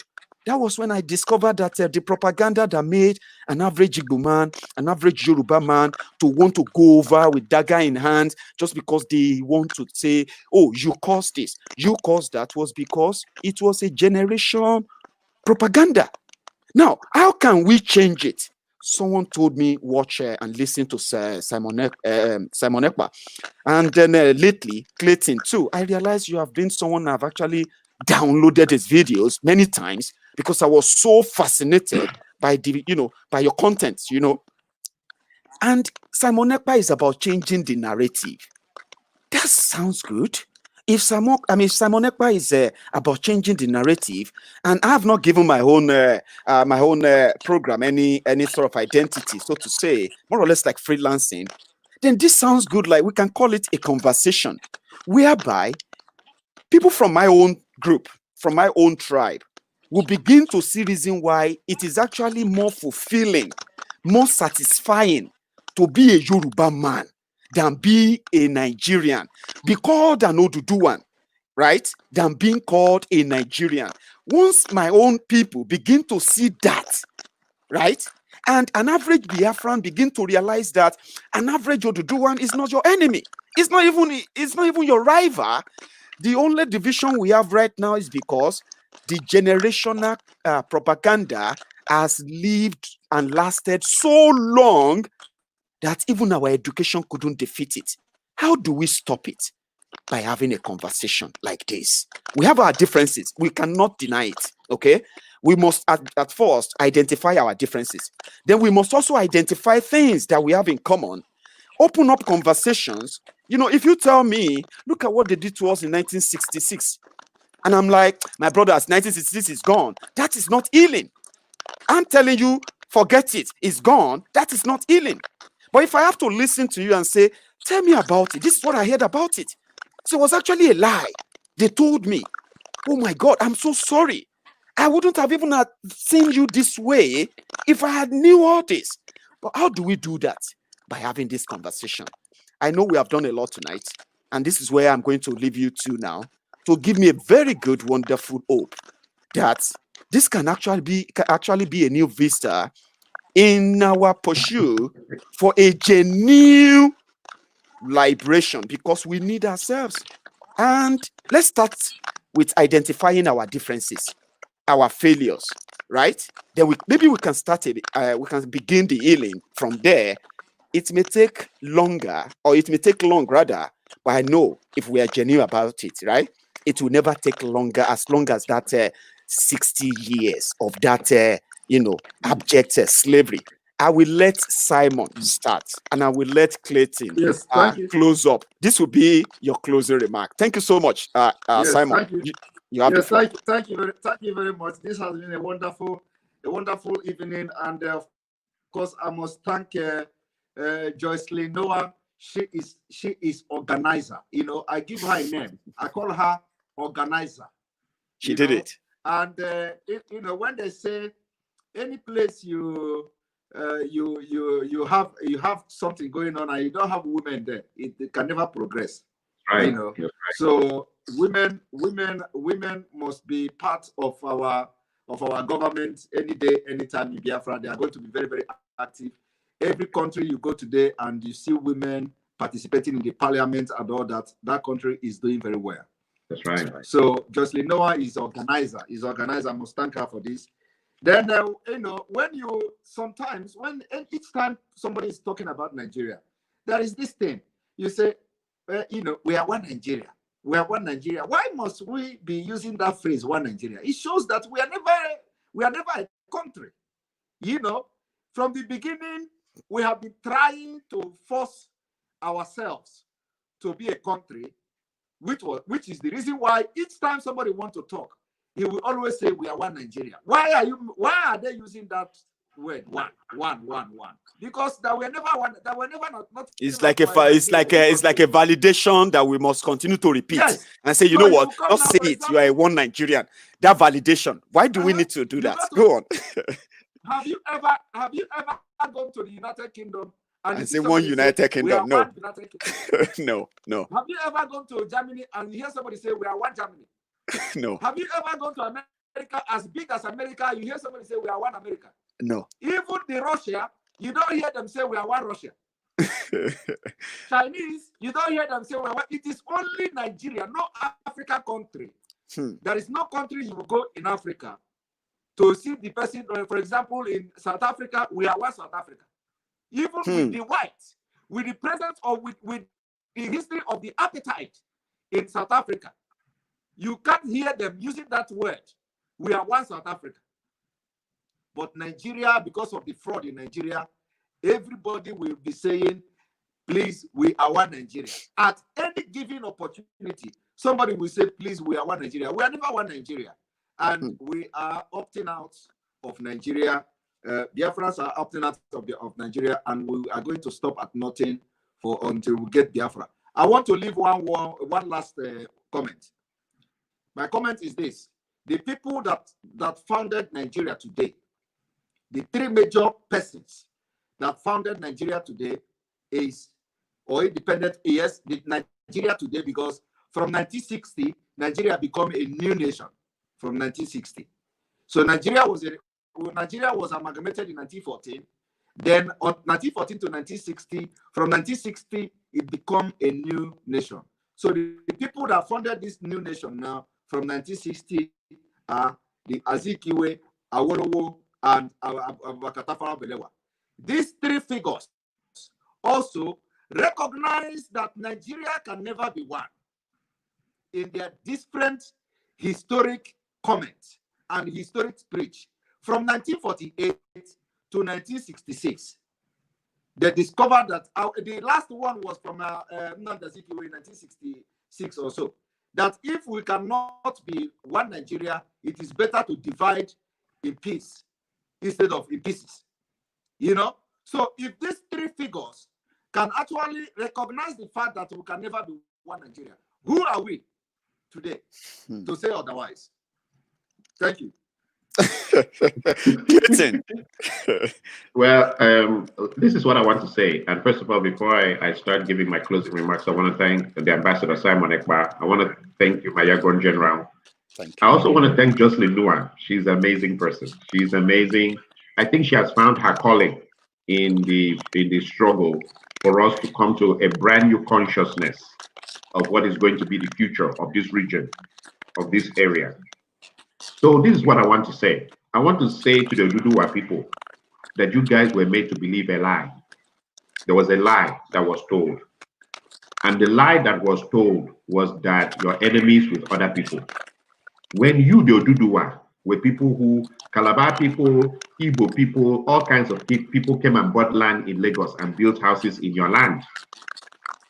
You see? If there's any place that has become a melting pot of all kinds of demographics, it's Lagos, Ibadan even.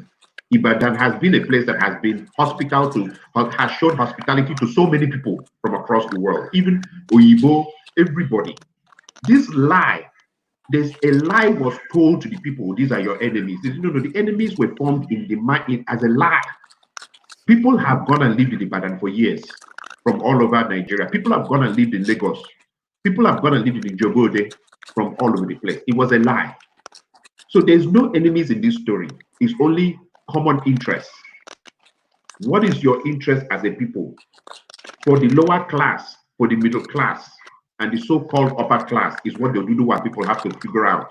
But these strange stories that you have to be told, or these people hated you, it was created through lies. The history of Nigeria has been history of power struggles, of which the power struggles have always been created by the Arewa. Now, whatever happened inside the power struggle, we should leave it in the past, because the power struggles were selfish power struggles of the Arewa. If you put aside the power struggles, you discover that till today, millions of people are living in Lagos from all different demographics and have been adapted, buying land, doing all kinds of things. Now, I also say the same thing in the Biafran side. The Biafrans have been the most hospitable people. They have the greatest level of hospitality you can dream of. I have people who are living in Aba. I have people who are living in Ebonyi. I have people living in Anambra. I have people living all over this place. But like I said, there is common interest. And so therefore, these lies of that this one wants to destroy you or this one, no. There is millions of people living in Lagos. And there's a lot of Yoruba people living in Igbo land. And there's a lot of Calabar people, which I represent, they are Kwaibo people also, living in either of these areas. So it is a lie. It is a lie. But because of the Arewa, we will have to break up into our individual compositions. Oduduwa will have a republic, Biafra will have a section, and Arewa can go with their own. But I can promise you that even when they break up, there will still be goodwill among the people. There will be people still living in Lagos. There will be people still living in Aba. But there will be common interest. And what's the common interest? The pursuit of life and happiness. The pursuit of you being allowed to freely follow your destiny and your legacy. The pursuit of you being able to honorably supply resources to your family, your wife, your husband, your children, and for you to honorably have a pursuit of life in which poverty is not imposed on you by artificial means. Poverty is not imposed on you by artificial means. So let us not make the mistake of seeing that the lies have been told. There's been a lot of lies. They say the Igbo cannot look at the Yoruba eye to eye. It's lies. There's been millions of Igbo living in Yoruba land. Even married to Igbos, and even married to Igbo people and so on and so forth. I know. Same for a lot of Yoruba men who have lived and have made money in Igbo land. That's right. So in the end of the story, we will break up. But when we break up, it doesn't mean anybody's enemies. It is a means for survival to face this foreign culture. And I call it foreign. The Arewa do not have a culture that identifies with the south of Nigeria. They have a culture that identifies more with the Arabic section of the world, based on their religion and their way of seeing things. Thank you. They don't have a religion that they want to do. I can even imagine that Oduduwa and Biafra will be very great trading partners, but Arewa may not want to trade. Arewa is more interested in seizing resources. They're not interested in sharing resources. I can see Oduduwa and Biafrans coming into agreement to trade, exportation and importation of goods, but Arewa is interested in seizing the whole country. So with that, I want our people to know that there's a commonality of mankind in the sense of that the poverty we're facing now and the kind of destruction of legacy and the destructions of destiny is man-made. It is not by market forces. It's not economically induced. It's man-made.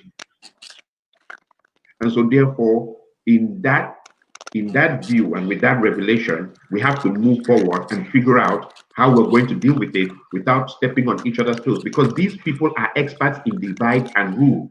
They want every one of us to stick to the tribal thing so that they can continue doing what they're doing. As long as the Yoruba, Yoduduwa stick to their tribal thing, and they're not even sticking, because if you notice what they have now done, they micro segment. Even the within the Yoruba, I'm sure the Jobo man, the Jobo Day man says he's different from the Ibadan man. Ibadan man will say he's different. That's They micro segment the groups. That's right. When I was living in Igbo land doing my youth service, Anambra man had nothing good to say about Enugu man. Enugu man had something else to say to Aba people. He said Aba people are all thieves. They micro segment the people. They micro segment the people. So we have to defeat this. And one of the beginnings is that Biafra will be made, Oduduwa Republic will be made. And then when they bring those old tricks, we laugh at them and tell them to go and sit down there in the north, in the desert, and leave us alone. Let us live in peace. And I want to thank you, Maiyegun General. I hand it over to you. Thank you very much for bringing me on to your show. Thank you so much. I could listen to you guys, both of you, all night. Thank you so much for making this happen for our viewers. It's been an interesting piece, and trust me, it's everywhere now.